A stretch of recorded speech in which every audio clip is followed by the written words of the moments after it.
السلام عليكم ورحمة الله وبركاته. اللهم صل وسلم وبارك على سيدنا محمد أشرف الخلق وخاتم النبيين.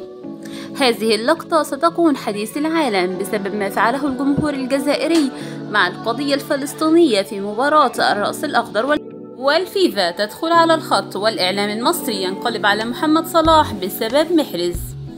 دائما الجمهور الجزائري يضع الحدث بعد انتصاراته للقضية الفلسطينية، بعدما شاهدناه اليوم التاريخي الذي فعله الجمهور الجزائري في ملعب حملاوي بعد رفع للأعلام الفلسطينية والذي ينادي باستقلال فلسطين.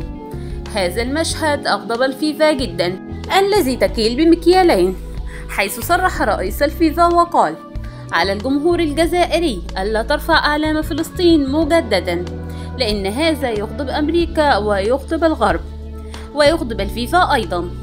فإذا كنتم تريدون لعب كرة القدم في الجزائر لا ترفعوا أعلام فلسطين مجددا، لأننا نوقع عليكم عقوبات، لأنكم بذلك تخلطون السياسة بالرياضة.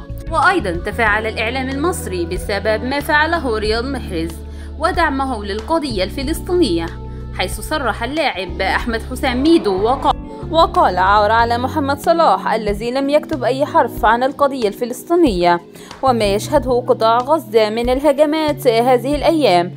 وكل اللاعبين الجزائريين وعلى رأسهم رياض محرز يدعم القضية الفلسطينية أمام العالم، وهذه ليست المرة الأولى، فقد دعم رياض محرز القضية الفلسطينية قبل ذلك في ماتش ستار سيتي ورفع علم فلسطين. وبالنهاية اللهم انصر الإسلام والمسلمين في كل بقاع الأرض. إذا أعجبكم الفيديو لا تنسوا الاشتراك بالقناة وتفعيل زر الجرس ليصلكم كل جديد. دمتم في أمان الله، والسلام عليكم ورحمة الله وبركاته.